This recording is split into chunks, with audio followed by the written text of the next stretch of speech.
Billonario se escondió para ver cómo su novia trataba a sus gemelos, hasta que la empleada doméstica. Rodrigo Velázquez nunca imaginó que un gesto suyo, nacido de la duda más íntima, acabaría por desnudar una vida de apariencias. Durante meses la casa había sido una caja hermosa y vacía. Cortinas de lino que no velaban del todo la ausencia, mesas con flores que nadie miraba, fotografías de Carolina sonriendo en el recibidor como un recordatorio constante de lo que ya no volvería. La muerte de Carolina en el parto había convertido todo su dinero en un telón que no tapaba la soledad. Tenía recursos para comprar cualquier compañía, pero no sabía cómo comprar la ternura que una madre deja en sus hijos. Los gemelos, Sebastián y Valentina, tenían 10 meses cuando su madre dejó la casa silenciosa. Eran pequeños planetas que orbitaban alrededor de Rodrigo con una gravedad nueva. El llanto nocturno, los manojos de pelo fino, el olor a leche y a sueño.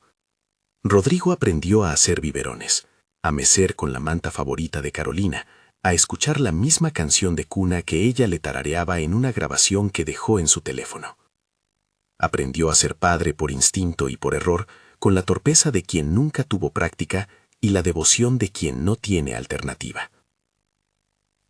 La fama de Rodrigo, sus inversiones, sus casas en 2 continentes, las columnas en las revistas de sociedad, le había traído más de una vez personas interesadas en la superficie de su vida. Fue en una gala benéfica, entre copas de champán y flashes calculados, donde conoció a Isabela Montalvo, una mujer de sonrisa perfecta, cabello tratado que brillaba bajo los focos, gestos medidos para las cámaras. Isabela era influencer. Su mundo se movía en likes, en fotografías que parecían de otra realidad, en amistades con rostros conocidos. En la gala se dejó ver cariñosa con Rodrigo, posó con él para las fotos y por un momento sus manos rozaron las de los gemelos en un retrato familiar que recorrió las redes al día siguiente. Lo que era una ilusión de cordura empezó a asentarse en el corazón de Rodrigo como una solución. Tal vez una figura materna, pensó, podría devolver la calidez que faltaba. Tal vez Isabela, con su presencia cuidada y su elogio constante a su sensibilidad de padre abnegado, podría encajar en el hueco que Carolina dejó. Pero las cosas no encajan a primera vista. Las piezas que conviene mirar a la luz fría suelen revelar costuras. En público, frente a las cámaras, Isabela era todo ternura calculada. Sostenía al bebé con la delicadeza de quien sabe posar, murmuraba frases perfectas para las stories y subía contenidos que multiplicaban su audiencia. En privado, en los pasillos blancos de la mansión, algo no encajaba. Rodrigo comenzó a notar miradas que se desviaban cuando él entraba en una habitación, respuestas tardías ante una llamada de un gemelo, la prisa con la que Isabela se marchaba a arreglarse cuando llegaban invitados. Pequeñas piezas, una sonrisa que no llegaba a los ojos, un «ya está bien», dicho con desdén a la habitación de juegos, un comentario a través de mensajes que Rodrigo interceptó por casualidad sobre tiempos y decisiones que sonaban más a cálculo que a cuidado. Un día, en la cocina, sin proponérselo, Rodrigo vio a Isabela mirar la habitación de los bebés desde el umbral y sacar el teléfono para grabar un video en el que fingía arrullo. Lo que le revolvió el estómago no fue la grabación, fue la discrepancia entre la pose y la verdad que intuía detrás de ella. En contraste con esa frialdad, la casa latía por las manos de Adriana Solís. Empleada doméstica desde hacía años, Adriana ocupaba un lugar que ni el dinero ni la fama podían comprar: la rutina con los pequeños. Su voz tenía, sin pretensión, la cadencia de una nana enseñada por su propia madre. Su piel guardaba el olor de la ropa recién lavada, sus manos sabían el tiempo exacto para calentar un puré o descargar un bajón de llanto. No era una heroína construida para la cámara, era alguien cuyo afecto se veía en pequeñas cosas. Una medicina dosificada a tiempo, el primer diente que mordía una mordida de pan, una muñeca recogida del suelo en mitad de la noche. Adriana llevaba la responsabilidad con discreción. Su familia, su madre Rosa, su hermano Emilio y los sobrinos vivían en un barrio modesto. A veces traía una tortilla hecha por su madre en una fiambrera para compartirla con los niños, Otras veces, después de una jornada larga, contestaba mensajes de su sobrino que le contaba que había aprobado. En esos minutos, que nadie veía, Adriana era madre a distancia y cuidadora presente. Su vida no se medía en seguidores, sino en el bienestar de dos pequeños que se abrazaban a su camisa como si fuera una isla. La diferencia entre Isabela y Adriana no tardó en convertirse en un patrón. Donde Isabela buscaba la foto, Adriana buscaba el sueño de los niños. Donde Isabela ensayaba caricias para la cámara, Adriana secaba lágrimas sin mirada a la lente. Rodrigo lo entendía en el vientre. Algo en su cuerpo le decía que la estrategia de Isabela estaba construida para perdurar en redes y no en la casa. Ese presentimiento, al principio nebuloso, empezó a hacerse más nítido cuando una noche, furtivamente, escuchó una conversación que no debía haber escuchado. Era tarde. La casa se había vaciado del bullicio del día. Rodrigo había salido a fumar en la terraza. Por entonces aún no sospechaba abiertamente. Entró a la sala por un pasillo lateral y su oído, afinado por meses de soledad, captó la voz de Isabela al teléfono. No pensó en oír. Fue la casualidad de una puerta entreabierta. Al principio habló de contratos y campañas, de cómo multiplicar seguidores con contenido familiar, de la imagen que había que sostener. Pero, en un momento, la voz cambió. Isabela habló de liberación, de normalizar la vida lejos de los niños, de enviar a un internado y de la conveniencia de que Rodrigo se acostumbre a la idea. En su tono, Rodrigo leyó descuido y alivio. En sus palabras, la confirmación de que detrás de la sonrisa había un plan. No fue una sola frase lo que lo rompió, fue la concatenación de gestos que encajaban, la manera en que pronunció internado, como quien habla de una mudanza y no de pequeños humanos. Su corazón, que había latido con esperanza, se volvió duro. Cuando la llamada terminó, Rodrigo comprendió que necesitaba pruebas, no por orgullo, por los niños. Esa noche no durmió. Pensó en llamar a Fernando Campos, su abogado de confianza, y recibió una voz pausada al otro lado de la línea que, con firmeza profesional, le dijo que la protección de menores podía justificar la instalación de un sistema de vigilancia en la casa, siempre que se cumpliera con la normativa y se notificara lo estrictamente necesario en su momento. Fernando no dijo que fuera lo correcto por justicia o por venganza, dijo que había caminos legales para recabar pruebas sin vulnerar el futuro de los niños. En esa conversación hubo más que asesoría, hubo un permiso que Rodrigo necesitaba para actuar sin perderse en remordimientos. No quedó ahí la decisión. En un gesto que mezcló estrategia y pudor, Rodrigo planeó algo que llevaba semanas en la cabeza sin atreverse a nombrar en voz alta: fingir un viaje. Se iría a México por unas jornadas de negocio. La prensa hablaría de reuniones, de vuelos, de hoteles. Nadie debía imaginar que quedaba alguien observando la casa desde adentro. Rogando a su equipo que mantuvieran discreción, Rodrigo autorizó la instalación de cámaras ocultas en las zonas más relevantes: sala de juegos, cocina, habitación de los gemelos y el pasillo que conectaba la suite principal. No eran cámaras para espiar como entretenimiento, eran medidas tomadas bajo el argumento de protección, con el aval de Fernando y la certeza de que si algo ocurriera, existirían pruebas claras para defender a los menores. La noche anterior a su falsa partida, Rodrigo se despidió de los gemelos como quien deja una promesa. Abrazó a Sebastián y a Valentina y dejó en la almohada de cada uno una nota con la letra torpe de quien no ha practicado la caligrafía de padre. Papá vuelve pronto. Mamá cuida de ti desde las nubes. No lo dijo en voz alta, lo dejó por escrito y se marchó sin que los niños entendieran la ausencia que venía. Isabela organizó el viaje de Rodrigo con gestos públicos, stories en los que lo acompañaba al coche, un beso en la mejilla para las cámaras, mensajes que celebraban el descanso que un viaje así traería al empresario. Ella, como en tantas ocasiones, supo tocar la tecla adecuada para que la prensa se hincara en su versión, la mujer elegante que respeta el trabajo del hombre exitoso. Nadie debía sospechar que, en su ausencia mediática, la casa sería examinada con ojos fríos. Rodrigo se instaló en una habitación de hotel que en verdad fue una oficina improvisada. No apostó por la espectacularidad. No necesitaba cámaras con el ruido de una vigilancia de película. Necesitaba imágenes que dijeran la verdad. Durante la madrugada, con un café que se enfriaba en la mesa y la canción de cuna de Carolina repitiéndose en su teléfono, Rodrigo empezó a ver lo que sucedía en su casa desde la distancia. El primer visionado fue una sucesión de escenas cotidianas: Adriana despertándose antes del alba, cambiando pañales con la habilidad de quien lo hace sin pensar, cantando una melodía que no estaba en ningún guión. Una toma mostraba la ropa tendida con manos que habían sabido deshacer nudos. Otra mostraba a los gemelos durmiendo pegados a una mantita que Adriana había tejido. La otra mitad del espejo, la que Rodrigo observaba con la sensación de una herida abierta, fue la de Isabela. En una secuencia, la cámara captó a Isabela entrando con tacones después de una sesión de fotos, mirando a los niños en la cuna, y casi inmediatamente apartándose hacia el espejo para retocar el maquillaje. En otra, su teléfono sonó, y sin ofrecer un simple asentimiento de consuelo, ella atendió y se alejó del cuarto de juegos para hablar con Javier, el chofer, en el patio trasero. Sus voces se cruzaron por debajo del zoom, risas contenidas, confidencias que rodaban hacia lo práctico y la ambición.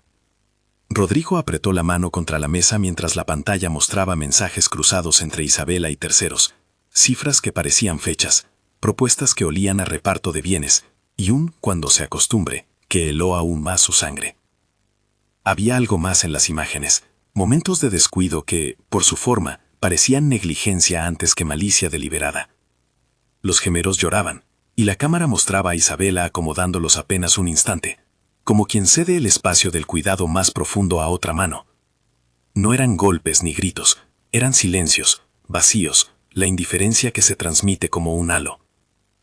Rodrigo, que había vivido la fiebre del duelo y la fatiga de aprender a ser padre, no confundía un gesto distraído con daño físico, pero sí sentía que aquellos silencios dejaban una huella. Y ahí estaba Adriana, de nuevo, como contrapeso. En una de las tomas, Valentina despertó sobresaltada, con la respiración alterada. Adriana llegó, la tomó en brazos y la puso al pecho improvisado con un biberón que calentó en segundos, murmurando la canción que Carolina solía cantar. La cámara captó un gesto que no necesitaba palabras. Adriana acercó su frente a la del bebé, cerró los ojos, y, por un instante, la expresión del bebé cambió. Fue un alivio que la pantalla no podía fingir. En otra secuencia, Isabela llegó a la cocina y preguntó por una gala futura. Preguntas sobre sus vestidos, logos y patrocinadores llenaron la conversación. Los niños ocupaban un rincón, inquietos. Isabela, de forma casi mecánica, pidió que alguien los entretuviera, porque esa noche era para ella. No dijo para nosotros. No miró a Rodrigo en la grabación. Miró el calendario y el cristal de sus propias publicaciones. Rodrigo vio, en una toma que le aplastó el pecho, una conversación de la que no apareció audio, pero sí lenguaje corporal. Isabela y Javier, al borde de la piscina, intercambiaron miradas con complicidad. En la pantalla se leía un fragmento de mensaje que Isabela tecleaba en su teléfono.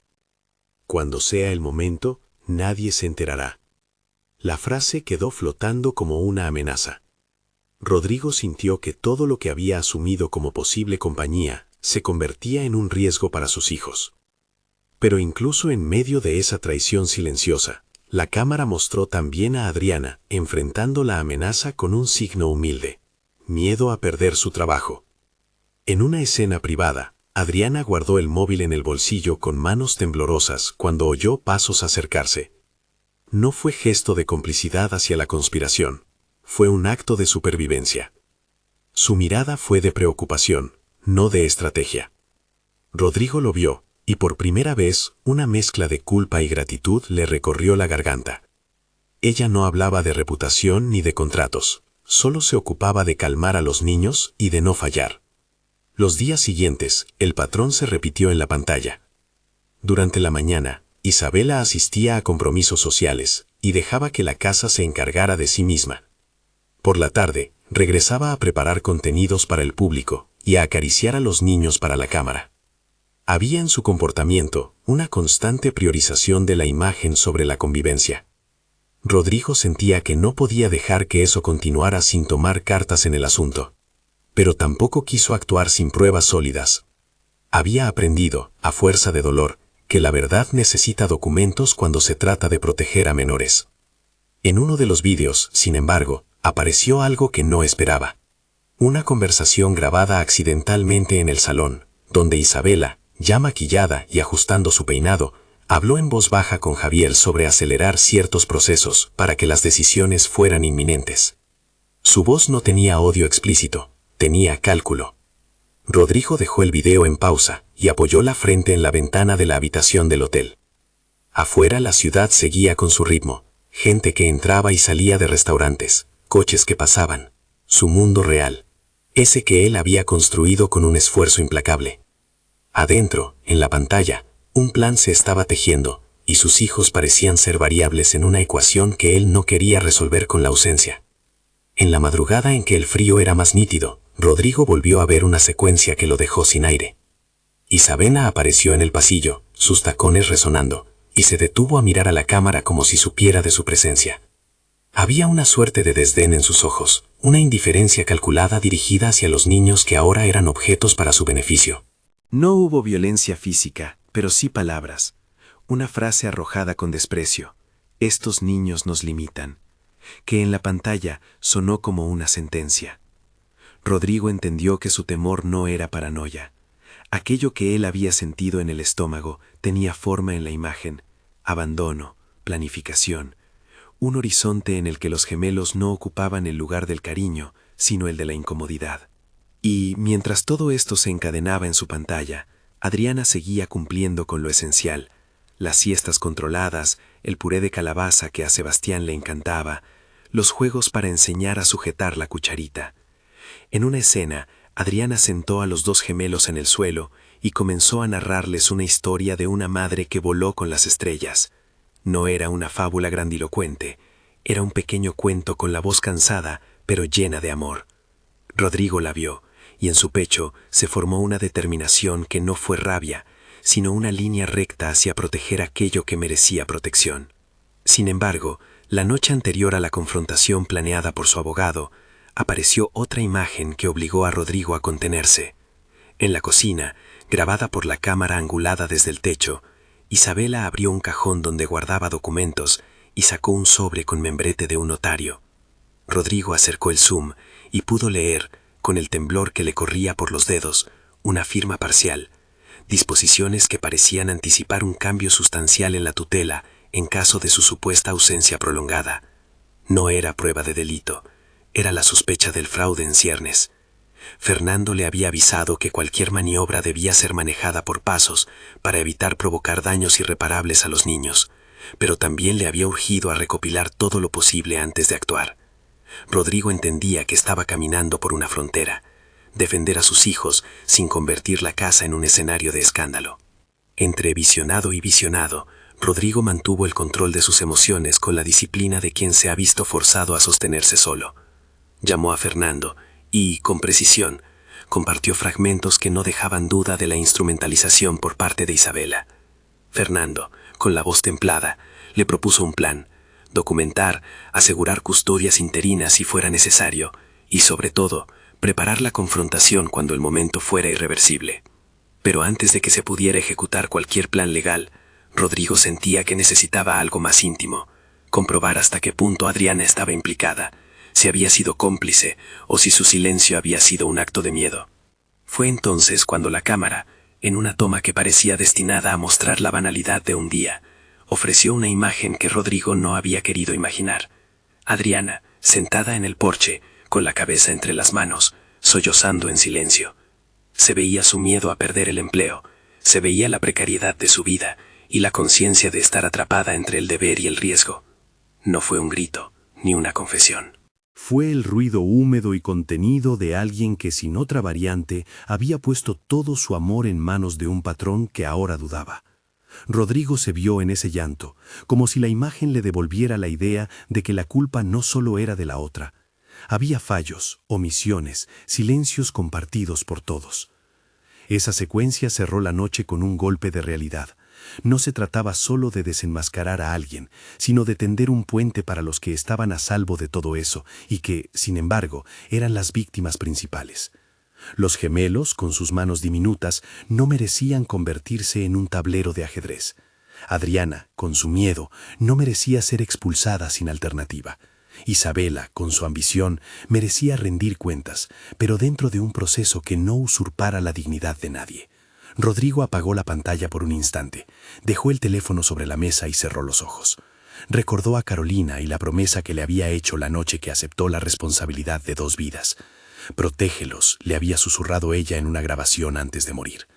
No sabía si la promesa había sido una orden o un alivio que él mismo se había dado. Solo tenía la certeza de que ahora no podía echarse atrás. En la mañana siguiente, con la determinación como única brújula, Rodrigo decidió que su próxima jugada sería más que una denuncia. Iba a presentarse con las pruebas en un lugar que no dejara dudas, no para desfigurar a nadie en público, sino para separar lo que era afecto verdadero de lo que no lo era. Antes, sin embargo, necesitaba estar seguro de algo que no aparecía en ninguna cámara. ¿Cómo reaccionaría Adriana cuando supiera que su silencio no había pasado inadvertido? Él quería protegerla, no humillarla. Quería recompensarla, no instrumentalizarla en un gesto de gratitud pública. Mientras tanto, en la mansión, la vida continuaba con la mezcla de frivolidad y cuidado que había definido los últimos meses. Isabela subía una foto al instante que mostraba la familia perfecta, mientras, en el fondo de la imagen borrada, los niños se abrazaban a la pierna de Adriana. Nadie lo notaba, nadie quería notar. Rodrigo, desde su habitación de hotel fingida, preparaba el momento en que la verdad saldría a la luz. La tensión que había crecido en su pecho durante días estaba a punto de estallar como una tormenta contenida.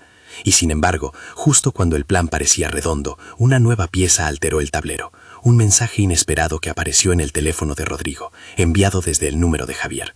Era breve, casi críptico. Hay cosas que no deberías ver solo. Hablamos. Rodrigo se quedó inmóvil, con la pantalla iluminando su rostro. No sabía si aquel mensaje era un intento de chantaje, una amenaza velada o la advertencia de alguien consciente de que la verdad podía herir a muchos. La palabra tecleada por Javier no explicaba nada. Habría una posibilidad más, que el complot fuera más profundo y que en la maraña hubiera piezas que nadie había previsto. En la pantalla de la habitación del hotel, la imagen congelada de Isabela sonriendo para una cámara falsamente cariñosa parecía ahora la de alguien que también tenía miedo. Rodrigo comprendió que no todo en la casa era tan blanco y negro como las cámaras intentaban pintar. Había, escondido detrás de la apariencia, un laberinto de intereses, miedos y decisiones que apenas empezaban a aflorar. Su mano apretó el teléfono. Quería llamar a Fernando, a Adriana, incluso a su propia madre. Quería encender el coche y volver a la mansión como quien retorna para salvar lo que aún puede salvarse. Pero antes de hacer nada, decidió volver a ver la misma secuencia, aquella donde Adriana en la penumbra sujetaba a Sebastián y murmuraba el nombre de Carolina como una oración. La pantalla, al reproducirla por segunda vez, dejó escapar un detalle que Rodrigo había pasado por alto. Adriana tocaba la cadena de una medallita que llevaba colgando desde hacía años, una cadena vieja que brilló apenas un instante en la luz. Fue la confirmación de que su lazo con la casa y con los niños iba más allá del empleo. Le pertenecía, de algún modo, el derecho moral de salvaguardar aquello que amaba. Con esa certeza y con el peso de la traición que las imágenes confirmaban, Rodrigo se preparó para el siguiente paso. No sería una reacción impulsiva ni un acto de espectáculo. Sería un movimiento pensado, previsto legalmente y con la intención de poner a los niños en el centro. Pero aún había algo que lo detenía, el mensaje de Javier, la ambigüedad de cuánto aún no había sido filmado, la posibilidad de que su propia falta de juicio hubiera permitido que la situación llegara a ese punto. Por primera vez desde la muerte de Carolina, Rodrigo sintió que la venganza no era la respuesta. La protección, sí. La casa, entonces, respiraba con una calma engañosa. En el jardín, las fuentes seguían su eco. En el salón, un peluche descansaba sobre una alfombra que nadie pisaba. En la cocina, el reloj marcó las horas y las cámaras siguieron grabando, registrando la vida sin filtro. Rodrigo, a kilómetros de distancia, pero dentro de la escena por medio de la tecnología, apagó de nuevo la pantalla por un segundo y susurró el nombre de sus hijos. Sabía que la verdad debía salir, pero también sabía que, la primera vez que la revelara, las consecuencias serían definitivas. Necesitaba estar preparado para proteger a quienes merecían protección y para enfrentarse, sin estridencias, a quienes habían convertido la ternura en mera utilitaria para sus beneficios. Y mientras el hotel se quedaba en silencio y la madrugada iba cediendo paso a la claridad, Rodrigo miró la última toma en su pantalla. Adriana, sentada junto a la cuna, cantando para dos criaturas que, sin saberlo, sostenían en su regazo el destino de muchas vidas. Fue entonces cuando supo lo que debía hacer, pero no antes de asegurarse de que, cuando la casa se abriera, la verdad saldría sin destruir lo que había que salvar. Regresó antes de lo previsto. No fue una decisión cinematográfica, sino un acto de necesidad. La certeza no podía esperar al calendario que marcaban las revistas. Rodrigo aparcó el coche en la entrada de la mansión, con las manos todavía calientes por el volante. Dentro, el silencio le pareció tanto amenaza como refugio. Llamó a Fernando antes de entrar, en voz baja, solo para confirmar que aquello que había visto en las pantallas sería tratado con el rigor que demandaba la sensibilidad de unos niños. Fernando acudió esa misma tarde. No hubo testigos innecesarios, no hubo espectáculo. Solo el abogado, 2 agentes discretos y la voluntad de que la verdad se desplegara sin convertir la casa en otro foco de daños colaterales. Pidió que se convocara a Isabela para una conversación privada, sin anunciar a la prensa ni preparar un montaje.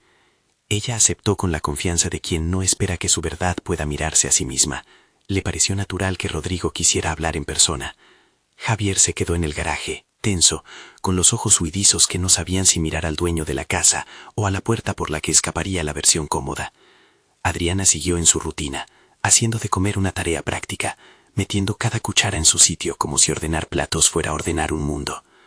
Rodrigo no buscó humillarla, no quería que un sofá se convirtiera en una tarima, quería certezas, decisiones y el resguardo inmediato de los suyos. Llamó a Isabela a la sala y con Fernando en el flanco reprodujo secuencias, la llamada sobre internado, los mensajes donde se hablaba de tiempos y repartos, la escena del sobre notarial y esa frase que había quedado flotando en la pantalla: cuando sea el momento, nadie se enterará. Las imágenes no eran un montaje, eran la suma de hábitos y deseos que un marido había sentido como amenaza para su familia. Isabela tuvo primero el rostro de quien niega lo que no quiere creer. Intentó enmarcar las pruebas como malentendidos, dijo que las frases estaban fuera de contexto y que los mensajes eran bromas entre amigos. Fernando no entró en ataques. Presentó con calma lo que la tecnología había guardado y lo que la ley permitía solicitar: medidas de protección para los menores, la contención de su acceso a cuentas y la documentación que probara cualquier maniobra destinada a modificar la tutela o los bienes. No hubo gritos, hubo cortes precisos, aberturas donde la verdad pudo respirar. Rodrigo, que observaba a su hija puesta en la tele de su vida, mantuvo la parte justa de su voz. Había tristeza y también decisión. Fue en ese silencio, con la sala obligada a escuchar la evidencia, cuando Isabela cometió 2 errores. El primero fue olvidar el posado. Cuando se dio cuenta de que no tenía argumento, su gestualidad se volvió abrupta, sus palabras se hicieron ruidosas y su máscara de ternura se quebró por un momento en algo que sonó a desprecio. El segundo fue confrontar a Adriana con una línea venenosa. Insinuó que la empleada podía estar exagerando por ambición. Era una afirmación que no solo buscaba desviar la atención, sino que traicionaba un desprecio hacia alguien cuya vida nunca había sido para las cámaras.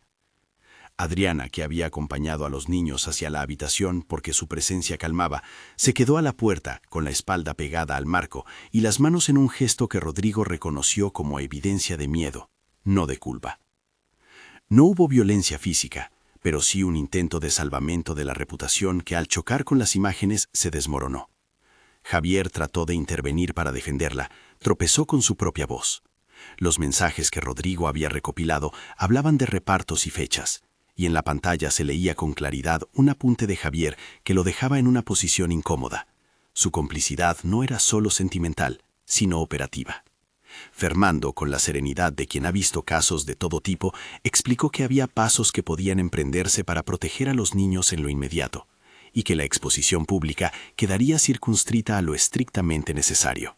No buscaban la humillación, sino garantizar que nadie convertiría a Sebastián y a Valentina en piezas de un plan. Isabela salió de la sala dejando el olor de un perfume que ya no iba a engañar a nadie. No hubo forcejeos, solo la puerta que se cerraba, y el rumor literal y simbólico que acompañó su despedida. En el vestíbulo la prensa no estaba aún. Quienes empezaron a correr fueron los managers y las agencias, que al conocer el contenido de lo que había pasado, comenzaron a tomar distancia. Las marcas que se sostenían en la imagen se prodigaron en correos mecánicos, revisiones de contrato, pausas en las campañas, declaraciones genéricas sobre valores que supuestamente defendían. No era la justicia en su forma más punzante, pero sí la inmediata reacción de un mercado que se desmarca cuando el riesgo reputacional se acompaña de imágenes. No hubo juicio mediático al principio.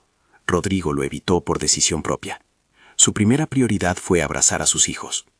Adriana se derrumbó en sollozos contenibles cuando Sebastián se quedó dormido en sus brazos, y Rodrigo sintió una mezcla de culpa y agradecimiento que le atenazó la garganta. No la reprendió por su silencio. Le pidió explicaciones en voz baja, y ella habló con palabra temblorosa de miedo a perder el empleo, de la precariedad que la obligó a callar, de la confianza que tenía en que él, el patrón, era la garantía. Rodrigo la escuchó sin preguntas incisivas. La consoló con un gesto sencillo, una oferta formal de trabajo, condiciones claras, un contrato que protegiera tanto su estatus como su economía. Argumentos que en la vida práctica significaban que nadie podría decir que Adriana fue expulsada, cuando en realidad había sido vulnerada por otros. Fernando gestionó lo necesario. Se solicitaron medidas cautelares para evitar acercamientos de los implicados a la vivienda.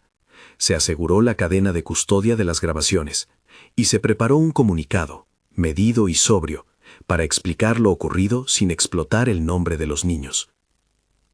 Las acciones legales que cabían en ese marco, ordenar trabajos, cancelar cargos que involucraran a terceros y resguardar la tutela temporal de los menores si fuera necesario, se pusieron en marcha con rapidez, pero siempre con la advertencia de que los procesos judiciales tendrían plazos y matices.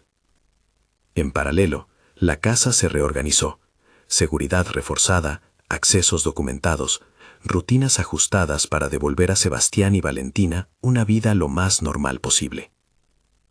La reacción pública fue fulminante en redes, no siempre con la profundidad que merecían los hechos, pero lo suficiente para provocar consecuencias tangibles. Agencias de representación recortaron contratos, campañas previstas para Isabela fueron pausadas oficialmente. Algunos amigos mediáticos se distanciaron públicamente. Hubo quienes pidieron cautela y quienes celebraron la exposición. Rodrigo leyó titulares como si hojeara un álbum ajeno. Las noticias no podían sustituir el calor de una cuna, y se juró a sí mismo que la notoriedad no iba a empañar su trato justo con nadie. Había personas que merecían sanción por su instrumentalización y otras que necesitarían reconstrucción y apoyo. En medio del alboroto, Adriana recibió algo que nunca había esperado: llamadas de su familia que antes llegaban como pequeñas noticias domésticas y que ahora vinieron con la voz abierta de quien no sabía qué ofrecer. Rosa, su madre, lloró al teléfono no por el escándalo, sino por la idea de que su hija podría ahora respirar sin la carga de la culpa. Emilio vino a la casa a abrazar a su hermana, y Rodrigo, con gesto casi torpe, propuso lo que siempre le costó pedir: que la familia de Adriana tuviera apoyo para mejorar su vida. No fueron grandes proyectos públicos ni dádivas ostentosas, fueron gestos concretos. Ayuda para arreglar la vivienda familiar, un ingreso que permitiera a Emilio formarse en algo que siempre había querido, y la garantía de que Rosa tendría asistencia sanitaria para lo que necesitara. Todo ello sin prensa, sin fotos, porque Rodrigo había aprendido que la discreción a veces es la máxima forma de dignidad. El vínculo entre Rodrigo y Adriana no se transformó de la noche a la mañana en una historia de romance sacada de las revistas. Fue otra cosa: confianza reconstruida, afecto que crecía a base de pequeños favores y momentos compartidos. Rodrigo aprendió a dejarse ayudar. A primera vista la acción parecía mínima: aceptar que Adriana pidiera consejo para organizar las meriendas, confiar en su juicio para la rutina de sueño, preguntar por las historias que ella contaba a los niños. Pero en la vida cotidiana esos gestos eran radicales. Para ella fue la confirmación de que no era solo una trabajadora. Para él, la sensación de que una mano amiga que no buscaba foto podía ser más valiosa que 10.000 halagos pagados. Pasó el tiempo y las cámaras dejaron de colarse en el jardín siempre que una etiqueta buscaba una foto viral. La prensa persistente pulió la historia hasta que quedó una versión pulcra y estandarizada: la influencer que perdió contratos, el millonario que protegió a sus hijos, la empleada que se convirtió en pieza clave del hogar. Rodrigo y Adriana vivieron la exposición con la normalidad de quien tiene un bebé llorando en otra habitación. Una preocupación real, una fuente de interrupciones, pero no el ritmo de su existencia.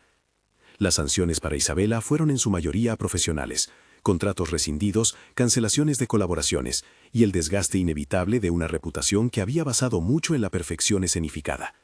Si llegó a haber reclamaciones legales por parte de terceros, Fernando las examinó con cautela y las dirigió, pero la historia no derivó en condenas públicas exageradas porque no se trataba de eso.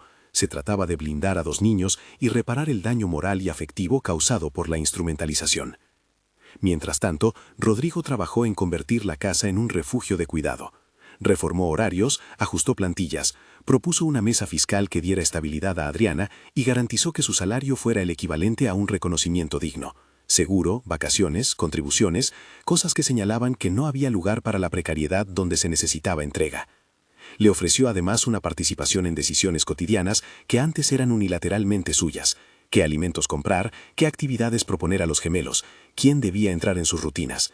Ella aceptó con la humildad de quien siempre ha aprendido a dar más de lo que recibía. El acercamiento entre ellos no fue escandaloso ni público, fue íntimo. Rodrigo descubría en la cocina que la manera en que Adriana enrollaba la servilleta tenía un orden que calmaba. Adriana aprendía que Rodrigo no sabía explicar cómo jugaba con los bebés porque le parecía una torpeza en la que se sentía expuesto, y él, en cambio, fue pidiéndole que le enseñara cómo arrullar, cómo leer una pequeña fábula, cómo reconocer cuando un llanto era hambre o sueño o miedo. Hubo resistencias. Rodrigo cargaba con el recuerdo de Carolina y Adriana con la sensación de que su posición podía ser malinterpretada. Entre ambos se construyó, lentamente, una paciencia que no necesitaba grandes declaraciones públicas. Un año después de la confrontación, en una tarde tibia de primavera, Rodrigo le pidió a Adriana que diera un paseo por los jardines de la casa. No lo hizo con la grandilocuencia de las entregas públicas, sino con una naturalidad que llevaba meses fraguándose. Le propuso algo sencillo: formalizar su relación de una manera que protector y compañera pudieran reconocerse. No habló de títulos rimbombantes, habló de convivencia, de respeto hacia la memoria de Carolina, de promesas para los niños. Adriana, que había aprendido a ser cautelosa, aceptó con lágrimas, no porque la propuesta le pareciera la culminación de un ascenso social, sino porque veía en Rodrigo la voluntad de crear una familia que no borra, sino que honra al pasado. La boda fue íntima. No hubo alfombras rojas ni columnas en revistas de sociedad. Fueron pocas sillas en un jardín donde la luz se filtraba entre olivos. La música estuvo a cargo de una guitarra y una voz que recordó las canciones que Carolina había tarareado. Invitados, la familia de Adriana, algunos amigos de Rodrigo que conocían su dolor y su transparencia, y sus hijos, que eran el eje de todo. Hubo un momento de silencio antes del sí, que fue para Carolina.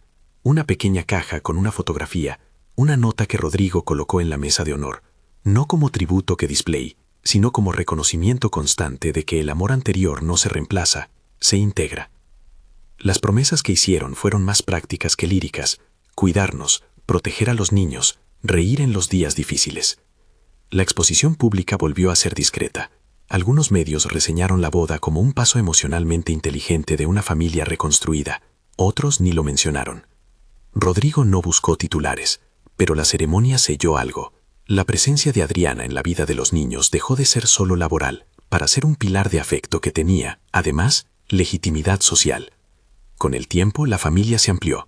Llegó un bebé que nació de ella y de Rodrigo, y el hogar, ya acostumbrado a noches de vigilia y de amor, se reorganizó otra vez. El tercero fue un capítulo que no borró a Carolina. La memoria de la madre seguía presente, entre juguetes, en una canción que Rodrigo tarareaba, y en la medallita que Adriana nunca dejó de llevar. Sebastián y Valentina crecieron con la seguridad de 2 figuras protectoras que no compitieron por sustituir nada, sino por sumar cariño. Rodrigo vivió la experiencia de la paternidad con más calma que antes. Había aprendido a pedir ayuda, a reconocer sus límites y a celebrar los pequeños avances. La primera palabra, el primer paso, la manera en que los 3 niños se disputaban los cojines del salón con la misma ternura que algún día Cristina había imaginado. La familia de Adriana también experimentó transformaciones. Emilio pudo formarse en lo que deseaba con un apoyo económico que le ofreció estabilidad. Rosa consiguió atención médica regular. Las reuniones de los domingos se volvieron menos una necesidad económica y más una fiesta doméstica en la que el guiso de siempre competía con las risas de los niños. Rodrigo, que había sido un extranjero en los asuntos mínimos del día a día, aprendió a valorar la textura de una tortilla preparada con cariño, porque le enseñaba que la vida se sostiene en pequeñas fidelidades. Isabela no regresó al circuito social con la misma facilidad. Algunos intentos por rehabilitar su imagen chocaron con voces que recordaban la instrumentalización de menores como una línea roja para muchas agencias. Javier, por su parte, fue despedido. La imagen del chofer que había entrado en una trama de conveniencias quedó relegada a un empleo anterior. No hubo leyes quebradas que provocaran encarcelamiento, ni escenas de humillación pública. Hubo consecuencias laborales y reputacionales, que sirvieron para que las imágenes y los mensajes tuvieran un correlato social. Cuando se usa a personas vulnerables como moneda de cambio, la sociedad, al menos parte de ella, lo mira y responde. Rodrigo no celebró ese resultado con gozo. Lo recibió como un acto de justicia necesario para preservar la dignidad de sus suyos. Ni la justicia ni el tiempo borraron las heridas. A veces Rodrigo se despertaba con una sensación de culpa por no haber detectado antes la verdad. Otras, Adriana sentía temor cuando veía luces de cámaras en la distancia. Pero la casa, lentamente, fue transformándose en un lugar donde el ruido de las redes no gobernaba las noches. En las paredes se colgaron dibujos infantiles, se improvisaron fiestas de cumpleaños sin estrategas de contenido, y las conversaciones entre adultos se volvieron más sinceras. Compartían miedos pequeños, anhelos sencillos y planes domésticos que no aspiraban a otra cosa que a ser verdaderos. El epílogo de esa vida no fue una fotografía perfecta, sino la suma de rutinas que funcionaban. Una tarde de verano, muchos años después de aquellos días de vigilancia oculta y de decisiones urgentes, los niños corrían por el jardín con una pelota desinflada, la misma con la que Sebastián había aprendido a dar sus primeros pasos. Rodrigo miraba desde la terraza a Adriana, que se inclinaba para recoger una zapatilla, y pensó en la promesa que le había hecho a Carolina: proteger. No era una promesa grandilocuente, ni una de las frases que se repiten en discursos. Era el esfuerzo paciente de desmontar la soledad, de asegurar que el dinero no fuera la única respuesta a la falta, y de dejar que el cuidado verdadero definiera su hogar. En la plaza cercana, con los niños que ahora tenían voces propias, alguna cuenta anónima editó un vídeo con fragmentos de la historia, tomas de una mansión que había aprendido a hacer casa, imágenes de una influencer que había perdido contratos, de un hombre que había aprendido a ser padre y de una empleada que se había vuelto pilar. El montaje, lejos de celebrar la humillación, buscó contar la transformación. Quienes lo vieron se dividieron entre quienes festejaron el giro hacia lo humano y los que dijeron que la exposición mediática nunca es completa.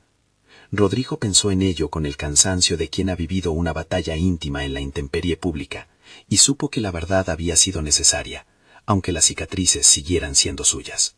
No hubo discursos grandilocuentes en el cierre de la historia. Lo que quedó fue la certeza de una economía afectiva que no se compra ni se posa, se construye.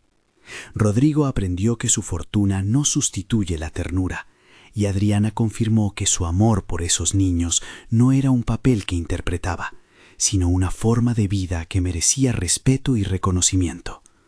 La comunidad que se formó alrededor de ellos no fue una muchedumbre mediática, sino una red de seres concretos, amigos que acudían a las cenas, maestros que celebraban avances, vecinos que cuidaban un paquete cuando la familia no estaba en casa. Y así, en una mañana cualquiera, cuando los gemelos ya tenían la edad suficiente para correr a la frutería del barrio y pedir una magdalena, Rodrigo se sentó con Adriana en la cocina, con el ruido de fondo de una radio que no importaba demasiado, y compartió una taza de café. No hubo gestos grandiosos. Ella apoyó la cabeza en su hombro como quien ha encontrado un sitio donde descansar. Él, en silencio, pensó en cómo un acto de vigilancia nació de un instinto de protección y terminó por revelar que el verdadero tesoro de su vida no era una cuenta bancaria ni una portada en una revista. Era el afecto auténtico que lo miraba cada mañana en la cara de unos niños que conocían el calor de dos corazones que eligieron estar presentes. Si esta historia te ha tocado, cuéntanos abajo qué harías en el lugar de Rodrigo: protección o exposición, confianza o prueba.